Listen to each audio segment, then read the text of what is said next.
Halo teman-teman, ketemu lagi dengan saya di channel Sonjo.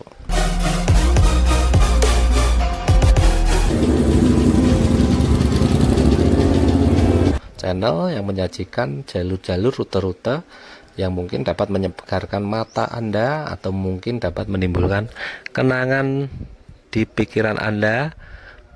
Kalau di sini banyak kenangan yang Anda lalui di jalur-jalur ini. Nah, teman-teman, ini membantu teman-teman untuk mengetahui juga rute-rute yang teman-teman suka atau mau pilih kalau melalui perjalanan. Nah, saya berada di daerah bawahnya Bandungan, hampir ke Ambarawa.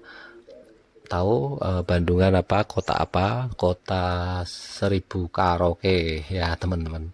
Jadi banyak sekali termasuk objek wisata di sana juga banyak sekali.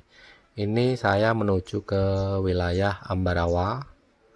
Nah, teman-teman bisa lihat di ujung sana, bawah sana, depan sana ya. Tuh nanti teman-teman lihat turunan ini turun terus ya. Turun terus. Nanti kita tembus ke wilayah Pasar Ambarawa. Teman-teman kalau dari arah Salatiga naik, tapi kalau dari arah Bandungan ini ke Ambarawa turun rutenya. Enak sekali turunannya. Jalurnya cukup sejuk, cukup sejuk karena memang daerah sini daerah yang sejuk ya, teman-teman.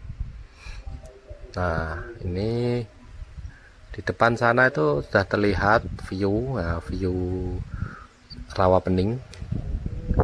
Itu tikungan itu di depan kalau nggak salah masjid ya.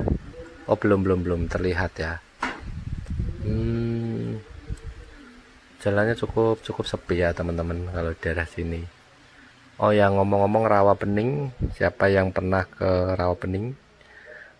Mari kita ngobrol yang seru-seru tentang legenda rawa pening ya, dan kisah naga baru kelinding, supaya teman-teman nggak bosen sambil menikmati pemandangan ya.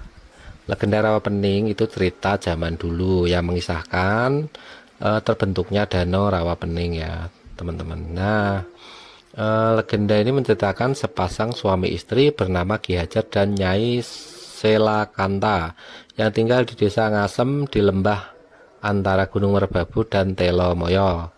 Rawa Pening, sebuah danau yang menjadi objek wisata di Kabupaten Semarang. Ada sebuah legenda yang turun-temurun ya. Nah, biasa kalau suatu tempat di Indonesia pasti dibumbui sama legenda. Nah, dahulu kala itu terdapat desa namanya tuh Ngasem yang terdapat di lembah Gunung Merbabu dan Telomoyo. Di desa tersebut tuh ada suami istri namanya Ki Hajar dan Nyai Selakanta. Karena mereka itu pemurah dan suka menolong. Pasutri ini belum dikaruniai anak. Begitu dihormati oleh masyarakat sekitar. Satu hari Nyai Selakanta mengutarakan keinginannya untuk menimang buah hati. Nah, demi mewujudkannya itu Kiai pun bertapa di lereng Gunung Telomoyo hingga berbulan-bulan. Nyai Selakanta pun mengkhawatirkan suaminya kok tidak kunjung pulang. Ajaibnya, Nyai Selakanta pun mengandung di rumah sendirian. Namun saat melahirkan, betapa terkejutnya dia. Perutnya itu, yang lahir dari perutnya itu seekor naga. Naganya itu dikasih nama Baru Kelinting, yang diambil dari nama tombak milik suaminya. Kata baru yang tadi Baru Kelinting ya berasal dari kata Bra yang artinya keturunan Brahmana, yaitu seorang resi yang kedudukannya lebih tinggi dari pendeta. Sementara kata kelinting berarti lonceng, kelinting-kelinting gitu mungkin ya, teman-teman. Meski berwujud naga, Baru Kelinting dapat berbicara kayak manusia. Karena malu melahirkan seekor naga, Nyai Selakanta merawat Baru Kelinting dengan sembunyi-bunyi. Dia pun berencana kelak akan membawa Baru Kelinting ke Bukit Tukur agar jauh dari warga. Beranjak dewasa, Baru Kelinting pun menanyakan perihal ayahnya. Nyai Selakanta pun mengutus Baru Kelinting untuk menyusul ayahnya yang bertapa di lereng Gunung Telomoyo. Telomoyo itu di daerah Magelang ya teman-teman. Itu bagus banget kalau teman-teman ke sana akan mendapatkan view. Kalau beruntung view-nya itu kayak kita di atas awan gitu, awannya di bawah, depannya juga gunung lagi kayak di lembah tengahnya. Baru Kelinting juga dititipi membawa pusaka tombak Baru Kelinting tadi ya, milik bapaknya tadi. Nah, sampainya di lereng Gunung Telomoyo, Baru Kelinting ini langsung bersembah sujud di hadapan ayahnya yang sedang duduk bersemedi. Wah, ngomong-ngomong depan sana teman-teman, tuh dilihat bagus banget view-nya. Depan ini ciri khas masjid ini, berarti kita sudah sampai di Ambarawa.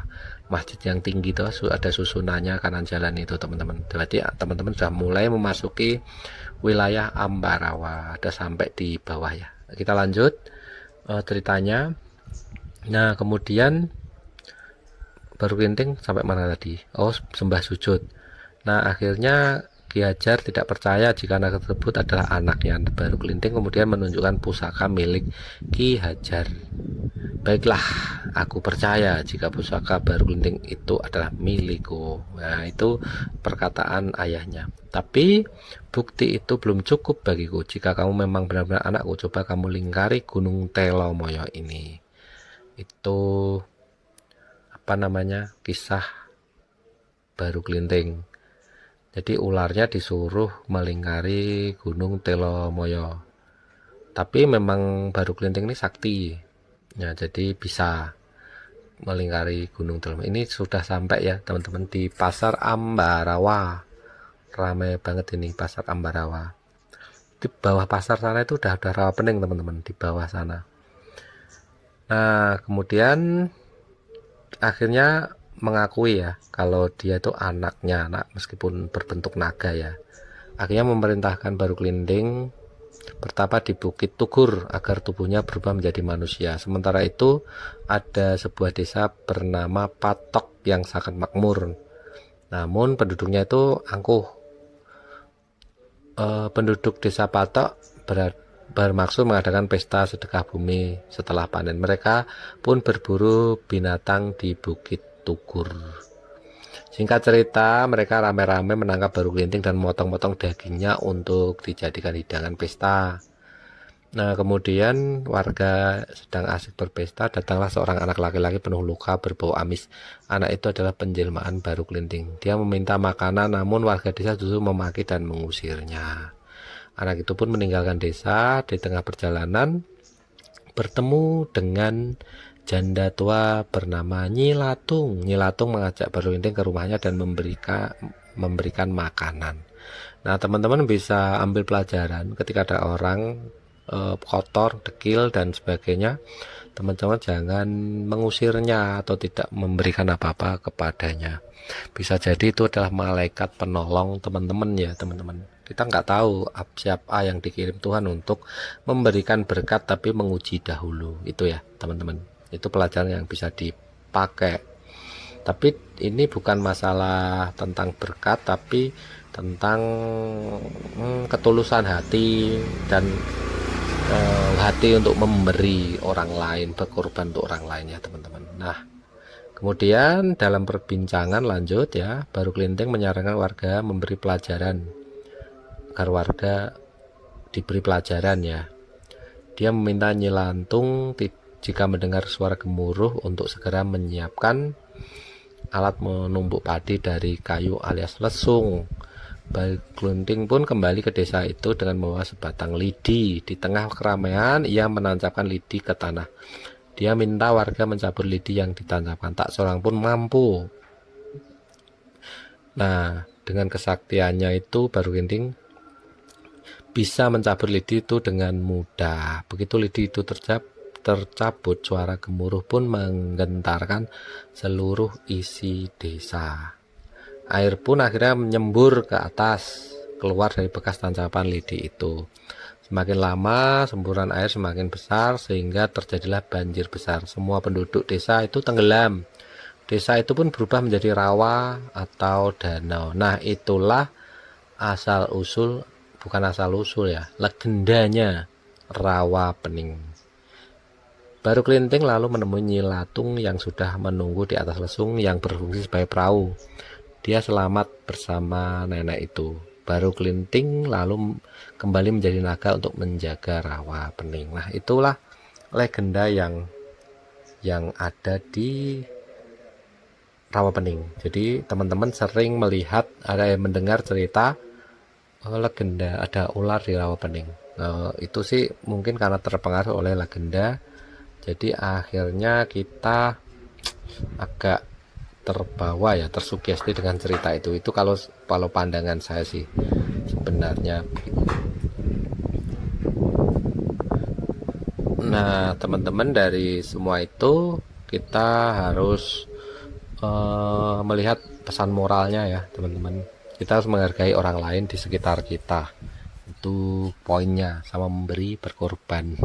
Nah, jadi nggak salah mitos-mitos ini, tapi bisa dipelajarinya gitu ya, teman-teman. Nah, teman-teman lihat view di depan sana. Nah, ini kita sedang sampai di apa namanya, perempatan Jalan Baru Salatiga. Teman-teman bisa lihat pengamen-pengamen di sini. Lihat ada yang menari-nari itu. Nah, mungkin itu saja yang bisa saya sampaikan, teman-teman. Semoga terhibur dengan tontonan video saya. Jangan lupa like, komen, dan subscribe jika suka. Jika tidak ya tidak apa-apa. Semoga menghibur. Saksikan video-video saya selanjutnya. Terima kasih.